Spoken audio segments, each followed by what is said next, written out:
Gabon Wood Show is the main platform of innovation for the transformation of the wood industry and the development of the regional market of wood and wood-based products. An opportunity to review the history of forest product utilization in the Central and West African sub-region.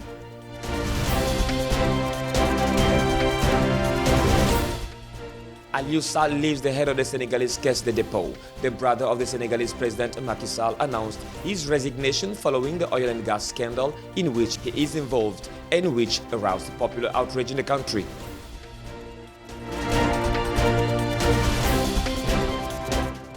Soon, a new leadership team will be appointed at the top management of Nissan. Shareholders of the car manufacturing company are in favor of a more collective governance. These are our top stories. Stay tuned for more details in this newscast.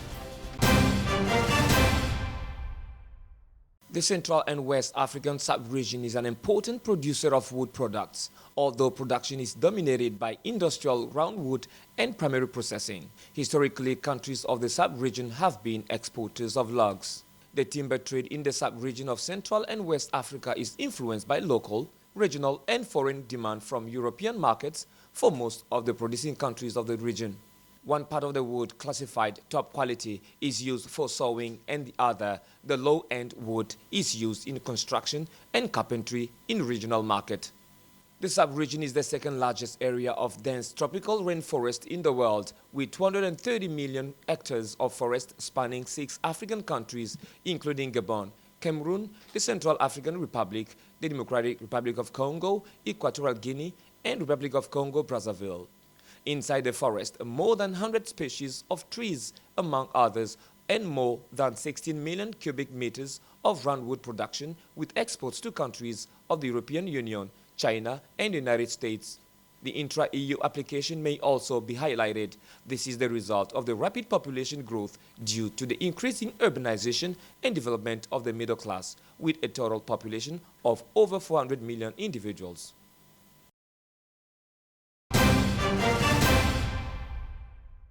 3 weeks after being accused in a report by the British Broadcasting Corporation BBC on the management of oil and gas in Senegal, Aliou Sall, the brother of President Macky Sall, finally announced yesterday his resignation as head of the Caisse de Dépôt.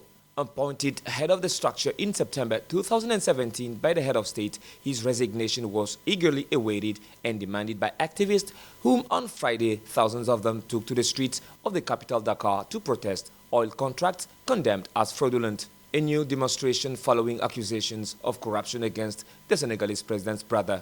The brother of the Senegalese head of state anticipated by personally making the choice to resign, but he reiterated that he is to be blamed of nothing at all.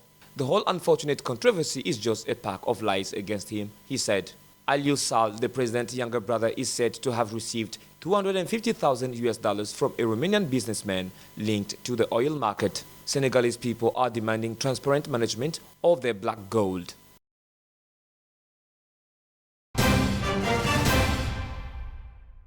The March of the Moroccan People Against the Congress of Shame was organized as a result of a call by the Moroccan Association supporting the Palestinian people in different ways. Notably, the powerful Islamist movement Al-Adl wal Ihsan, the Islamist Justice and Development Party, which leads the government coalition, the Federation of the Democratic Left, and the Istiqlal were in the game. Death to Israel, death to the United States, shouted some protesters. Other slogans were targeting regimes described as allies of Zionism, while banners say the Moroccan people refuse any participation in the Bahrain Congress. Last week, the White House said that Morocco will be present at the conference scheduled for Tuesday and Wednesday. But until then, the Sharifian Kingdom has neither confirmed nor denied the information.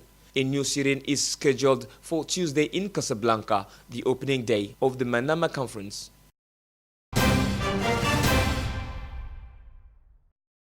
Since its opening in April 2018 in Doha, students and families have increasingly called on the services of the new Qatar National Library. Here, there is no censorship, said the Deputy Executive Director of the institution. The National Library of Qatar, which contains the largest collection of books in the Gulf, is just in its first year and hopes to break the cultural isolation of the country, offering the Qataris an ideal reading environment.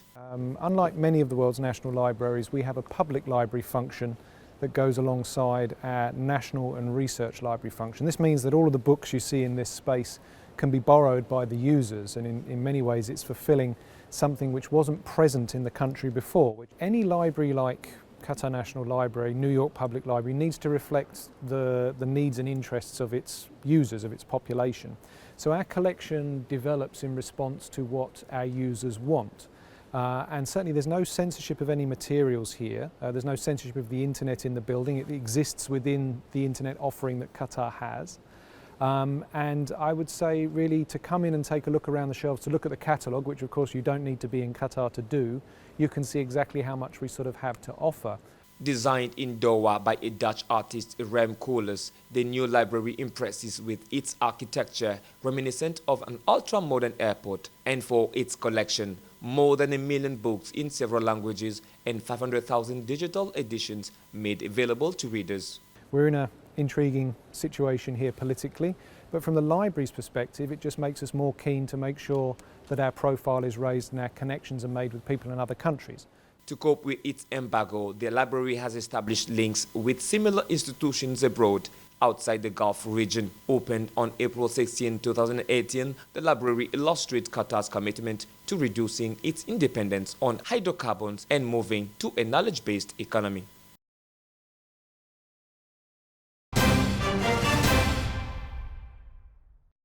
Nissan shareholders approved sweeping reforms to improve corporate governance at the automaker following last year's arrest and ouster of former chairman Carlos Ghosn, while embattled CEO Hiroto Saikawa signaled he was preparing to step aside.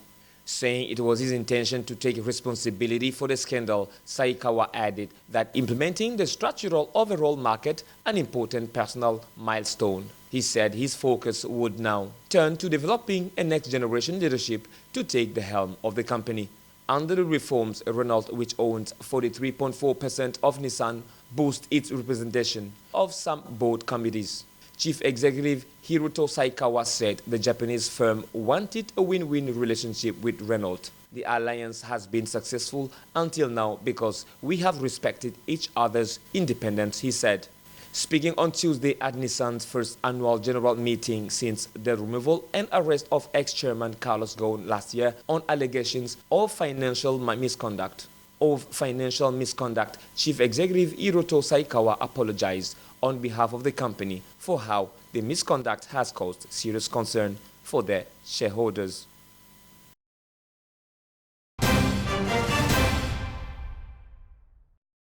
The Cameroonian female footballers could be punished after the events that occurred in their match against England in the Women's Football World Cup in France, which Cameroon lost to England by 3-0. The events were again reported on social media. Indeed, the elimination of Cameroon by England from the Women's World Cup was marked especially by the wrong behaviors by Cameroonian players on the field, therefore criticized by some world football officials. On 2 occasions, the players refused to resume the game following their goal denied by the referee and another goal scored by the English ladies. Phil Neville, the English coach, lambasted this behavior in a press conference after the match. But today, Isha Johansson takes over. The president of the Women's Football Committee of the Confederation of African Football reacted with comments published by the newspaper L'Equipe. This match has given a very wrong image not only of African women's football, but of African football in general, which is a problem that needs to be addressed at the highest level by the authorities, she said.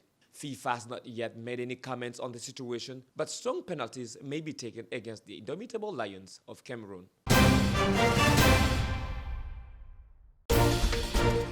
Gabon Wood Show is the main platform of innovation for the transformation of the wood industry and the development of the regional market of wood and wood-based products. An opportunity to review the history of forest product utilization in the Central and West African sub-region.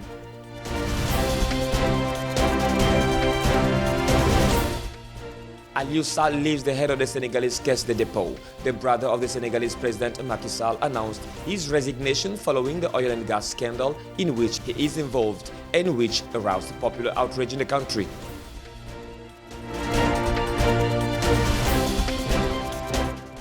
Soon, a new leadership team will be appointed at the top management of Nissan.